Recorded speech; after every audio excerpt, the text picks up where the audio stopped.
What up, midweekers? Welcome back to Grand Prix World and the Arrows playthrough, where we are here together once more for the 5th and 6th rounds of the 2006 Grand Prix World season. Not long left to go now.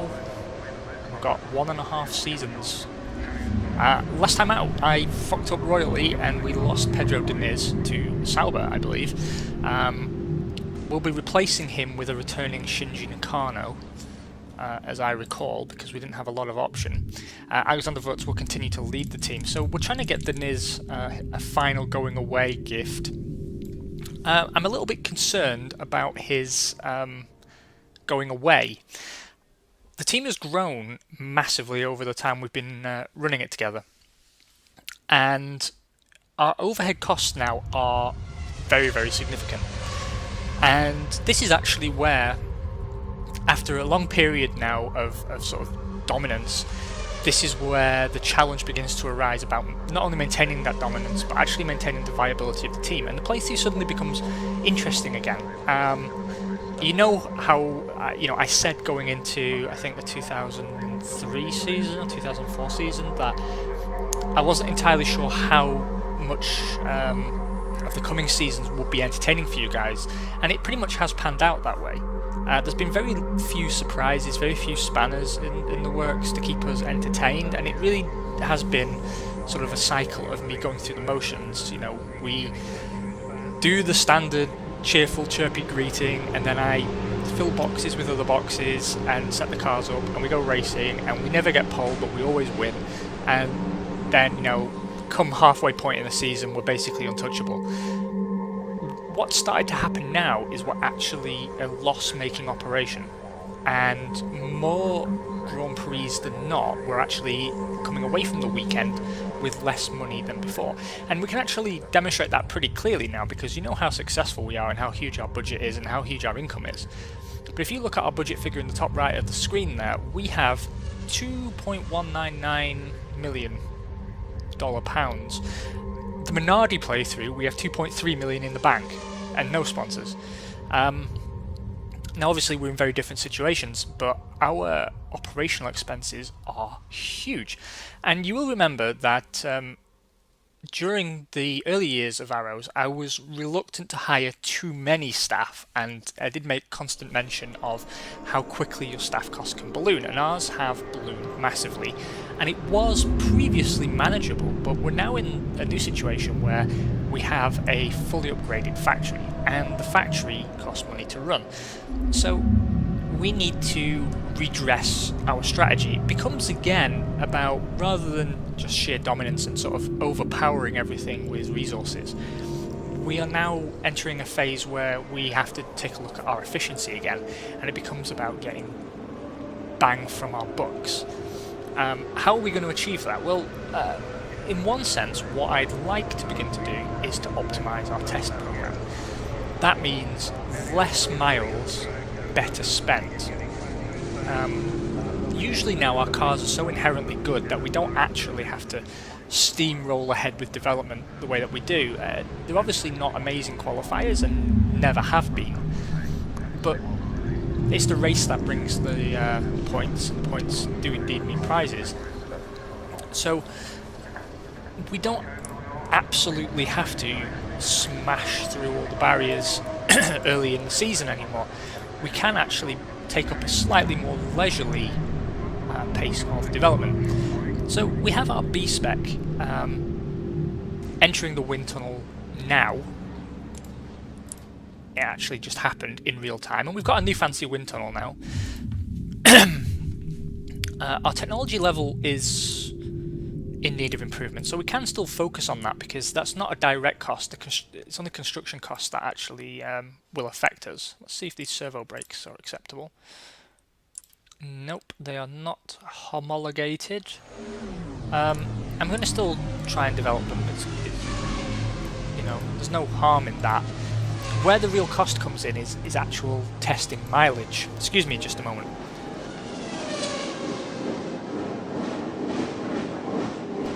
So gross. I coughed like a 19th century admiral. So, what we're going to aim to do is, instead of spending $320,000 here, let's see if we can't trim the fat a little bit. So already by dropping to 130 miles, which isn't a massive difference in terms of mileage, we actually make a fairly significant saving. Then we need to prioritise where we use our mechanics, where we actually collect data. And as far as I'm concerned, it's set up pretty much as we want it anyway. We can't do any development testing because we have the B spec in the wind tunnel, so we don't do any further development until that development is finished. We don't need fortune points necessarily. They were always sort of like a bonus, and when we have the money and the resources, we can just hoover them up and make use of them. And race fuel is not a deciding factor for us. It's also pretty well close to maxed out anyway, and out of all of your main suppliers, it's the one that actually has the least bearing on your overall performance. It's still important to invest in it, you know, during those early years where you're trying to achieve and trying to become a championship challenging outfit. But once you're up there and you're fairly consistently winning and fairly easily winning, you can, you know, within reason, take your foot off the gas a little bit. So already we're saving on the test program a little bit, and we may even move to a scenario where we only actually do development testing every other race. If we only have to worry about gaining settle points, we can actually trim the mileage down hugely, redeploy some mechanics, and have all drivers focus 100% on setup work, and you know that doesn't impair us for the next Grand Prix whatsoever. Let's hop over to Sponsor Town and see what's going on here. So we can sign Murano for 2 seasons, and we are going to do so immediately because we need the cash. Not that we get it straight away, of course. We have a 1-season works deal signed already with Gajir. We're just waiting now to move up some bonuses. For fuel, we can now sign a 1-season works deal with Noble 1. Continuation of that partnership, so we will do that. Cash, we have got a 1-year deal in the bag with PIAA, so let's sign that up. It's only 1 season, so I'm not immediately going to chase them for bonuses actually, and we might as well begin chasing one of our other friends.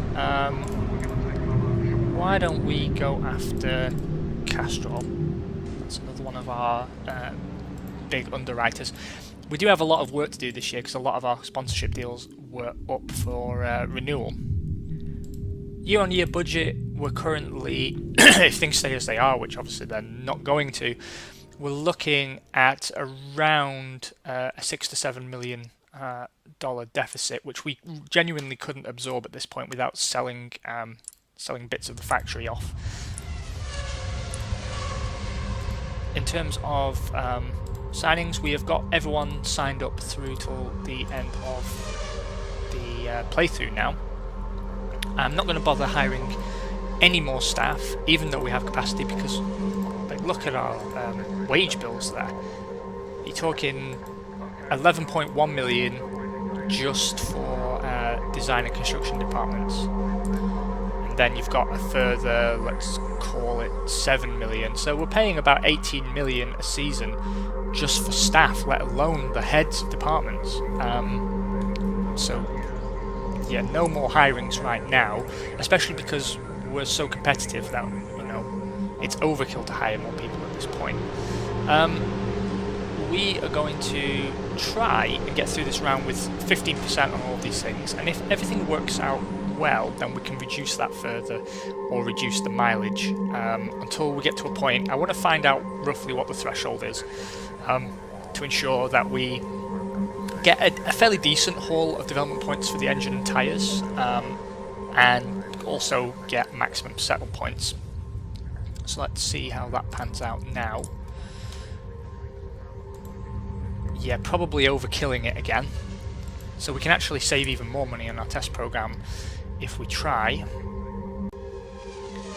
Let's improve our engine here. I will reduce the weight. Improve responsiveness, reliability, and power. And I think that will probably be our last specification of engine for this season. I really don't think it's worth hoovering up those additional 2 points at this stage. On the tyre front, we've overkilled it again really. I'll wrap up development on the soft tyres. We're going to lose 2 points, but whatever. There we go. And fuels we are no longer developing. Let's first of all put that tech improvement onto the car. I think it's really important that we tackle that. I'm going to make an investment early in spare parts. I'm sorry guys, the game is lagging, it's really dropping frames, so I'm going to save in a moment just so we don't lose what I've done so far. It's been very temperamental today. It's been a while since I've recorded these and it does like a good crash. One moment. Okay, so apparently we had some repairs to effect. Must have been a bit of a smasheroo last time out. Let's just get that tidied up. Excellent. I'm not going to spend any more money because you can see that we've cut through a massive swathe of our cash on hand with our preparations so far. Everything's going to stay as it is in terms of how intensely the drivers are pushing. I think I'm going to set the cars up identically. And our new engine, don't have new fuels. I guess we have new wet tyres, yes we do. So let's make sure everyone gets the correct tyres. Pedro is running the hard compound, Alexander Vogt's running the soft, excellent. Okay, let's see what we can achieve. 29 degrees, dry, very slack wind for this Grand Prix. Still close but no cigar on the qualifying. We're down by about 3/10 to Eddie Irvine's McLaren, which sits on pole. Alexander Vogts lines up second, 1:20.439, ahead of David Coulthard's Ferrari on a 1:25.71. Mick Hackinen's McLaren takes fourth, ahead of our very own Pedro Diniz in fifth, and Giancarlo Fisichella's Ferrari takes sixth. 27 degrees and very dry for race day. Let's get fresh boots on and switch Diniz to the standard obligatory one-stop strategy. We'll do a 33-32 split on this occasion because the numbers dictate it so. See what we can achieve.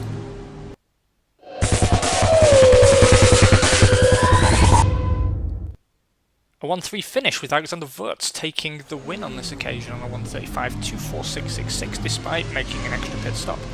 Eddie Irvine takes second from McLaren on a 1:35.51527 and Pedro Diniz rounds out the podium on a 1:36.05561.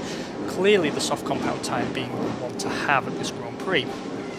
Both Ferraris in the points, our old buddy Giancarlo Fisichella taking fourth ahead of teammate David Coulthard, and Celso Moreira finishes the points paying positions in his Sauber. That's a pretty respectable performance from him. Drivers' Championship, Vogts and Pedro Diniz are tied point for point for first position. Eddie Irvine 7 points behind in third. In the Constructors, we continue to lead. Ferrari, our nearest challenger, on 33 points, a mere 2 points clear of their closest challenger, which is McLaren. It's a big one. It's the Monaco Grand Prix, and we should have an upgrade.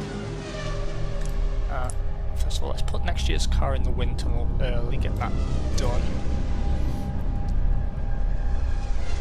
And we have made a loss, a pretty significant loss. Although the game will tell you that we made a profit, we spent so much last Grand Prix that cumulatively it's a loss. So we do still have financial problems to address. We have the B-Spec ready to go. Another technology upgrade. I'm going to put I'm not going to bother setting up a another development right now. I don't think we need to start on the C-Spec straight away. We have time, and we just won't bother with a D-Spec chassis this season. I think the money argument is very real. I'm going to massively reduce our testing budget again. I'm also going to cancel engine testing completely, and tyre testing actually. I might reinstate fuel testing for one round. We just don't need it. We just don't need it.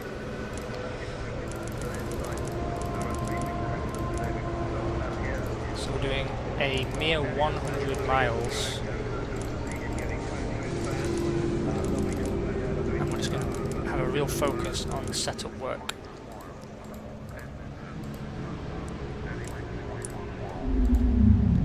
Yeah, that's pretty much what I wanted to see actually.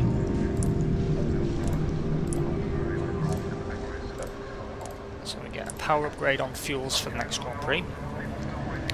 The weight and responsiveness upgrades to the engine should be genuinely helpful here actually. See what's going on in Sponsor Town. We've picked up a bonus already for Murano. We're getting through the bonuses for Goodyear and Mobile One. And PIAA we won't get any improvements right now. Let's bring the key sponsors along to this particular Grand Prix. I might actually drop Mobile One for Ford because, you know, 'tis Ford and all, who have powered us to more race wins than any other partner we've had throughout the course of this playthrough, so we should honour that. No repairs necessary, which is good news, but we do have construction to worry about.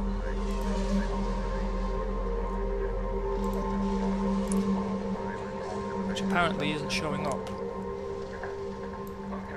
Or maybe I already built it. I probably already built it. I'm just being a complete fool. So, testing has run. I'm just going to repair everything up, and we are going to hit the track immediately because I really want to get a handle on this cost problem. I really want to sort of see it break down over a few rounds to see whether I'm going to need to do something serious. What might be worth doing actually is actually I still have a bit of extra cash kicking around tied up in the team.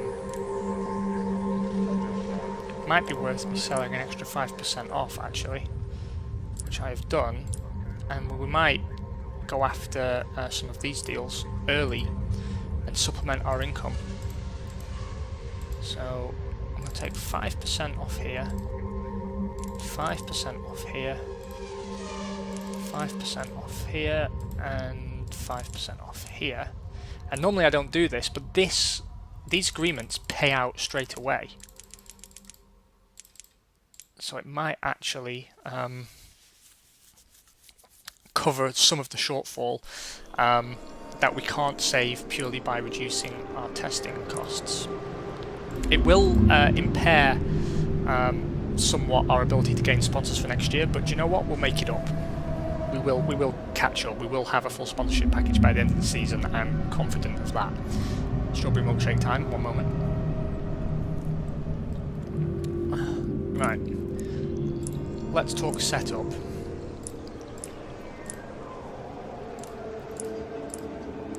We're going to focus very much on brakes, downforce, and power. And the rest we're just going to let the drivers of the car do of their own volition. We've got a new engine to bring to the party, and a new set of soft tyres for Alexander Wurz, who's actually coming into this round a little bit favoured actually with that new tyre compound, which I said I wasn't going to provide him with, but I caved because it was the one that had the greatest potential gain from running testing. Let's confirm everything and we'll hit the track now. 27 degrees, dry. Bet we still don't get pole. No, we don't. Mika Hakkinen takes pole from McLaren, 1:19.894, ahead of Eddie Irvine, who takes second, 1:20.040. Alexander Wurz lines up third for us, the fastest of the Goodyear runners, on a 1:20.057. Giancarlo Fisichella's Ferrari splits the Arrows cars. Pedro Diniz lining up fifth, and David Coulthard takes sixth for Ferrari. Slight temperature increase for race day. Now this is the race actually where arguably Pedro Diniz should have the most to gain by not stopping once. And he also, to be fair, qualified reasonably well, given that he was on the slower tyre. So let us see. Still not the reason I was hoping for.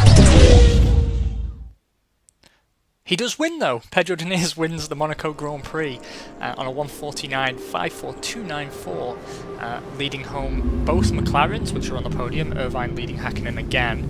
Fisichella leads Coulthard home, and Ricardo Rosset picks up the final point for Williams, albeit a lap down. Alexander Wurz has electronic failure, first car out of the Grand Prix, sadly. Quite a lot of attrition.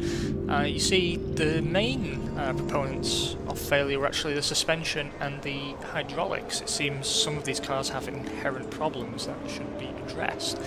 Nevertheless, a win is a win, and Pedro Diniz resumes his position atop the pile in the Drivers' Championship, 10 points clear of teammate Alexander Wurz, and we continue to open up a lead in the Constructors' Championship.